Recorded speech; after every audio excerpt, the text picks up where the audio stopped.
The story of health clubs begins long before the neon-lit gyms and high-tech equipment of the modern era. To truly understand the roots of this cultural phenomenon, we must delve into a time when the concept of fitness took shape in a vastly different form, the pre-industrial revolution American gymnasium. Before machines hummed with mechanical precision and treadmills carried us effortlessly forward, Americans sought physical exertion and strength in the simplicity of their surroundings. In the early days of the nation, gymnasiums were not the shiny temples of fitness we envision today. Instead, they were often bare-boned spaces, repurposed rooms, or outdoor areas where communities gathered to engage in physical activities that nurtured both body and spirit. In that agrarian society of early America, physical labor was the way of life. Daily routines involved manual labor on farms, homesteads, and worked in trades. Exercise was woven into the fabric of existence, and the gymnasiums of the time reflected the pragmatic approach of fitness. They were communal spaces where people honed their skills, built their endurance, and cultivated a sense of camaraderie. The concept of the gymnasium in pre-industrial America encompassed more than just exercise. It was a holistic endeavor. These spaces served as social hubs where individuals of all ages and backgrounds converged. You had rich, old, poor. They came together to engage in just physical games, athletic competitions, exercise, and just kind of mental agility and social cohesion. One of the most notable early American gymnasiums was the Round Hill School Gymnasium in Northampton, Massachusetts, founded by renowned educator George Bancroft in 1823. Bancroft believed that physical exercise was an integral part of education, and his gymnasium was designed to cultivate not only physical strength, but also moral character. Students engaged in activities as gymnastics, fencing, and wrestling, fostering discipline, teamwork, and personal growth. However, as the Industrial Revolution swept across the nation, transforming society and redefining the relationship between work and leisure, the pre-industrial gymnasiums began to fade into obscurity, as you can imagine. The rise of factories and urbanization brought with it new challenges. As people found themselves toiling long hours in mechanized settings, their bodies less engaged in physical labor. The need for intentional exercise and structured fitness routines became apparent, giving birth to kind of the modern health club of the day.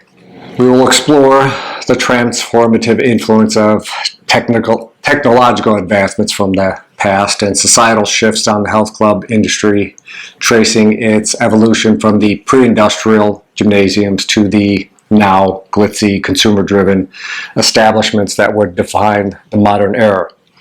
We will examine the emergence of fitness icons, the allure of celebrity culture, and the ever-present quest for the perfect physique that would ultimately lead to an identity crisis within the realm of health and fitness. But for now, let us pay homage to the pioneers of physical culture in the early America, the visionaries who organized the inherent power of movement and laid the foundation for the health club revolution to come.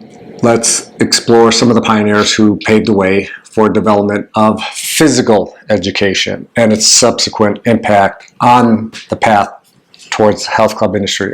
Catherine Beecher. She was kind of a trailblazer for women's physical education. She was one of the early champions of physical education in America. An educator, recognized the importance of physical activity for women. In the mid-19th century, Beecher promoted the fact that women should have a comprehensive education, including physical education, to promote fitness and nutrition. She also believed that physical education could empower women, enhance their health, contribute to their personal development. She advocated for inclusion of physical activity in school curriculum and established physical education programs for people in educational institutions. We have Dudley Sargent, the kind of the father of physical education in America. I'll explain. He was considered the father of physical education in America because he made significant contributions to the field during the 19th and early 20th centuries. He was an educator, physical training expert, and he emphasized the importance of physical education in schooling. His influence extended just beyond the classroom. He played a key role in the establishment of athletic clubs and the promotion of physical culture. His work set the stage for the emergence of clubs as spaces dedicated to exercise, wellness, and community, as we now know health clubs. We have Thomas Wood advocating physical education in universities. He was another notable figure, and Wood dedicated his life to promoting physical education at the university level, emphasizing its role in fostering fitness education, character development, and overall well-being. Wood advocated for the integration of physical education into the academic curriculum, challenging the prevailing notion that exercise was solely for athletes or military training. He believed that physical education should be accessible to all the students, as it should now, regardless of their athletic abilities, and that it would contribute to a well-rounded education.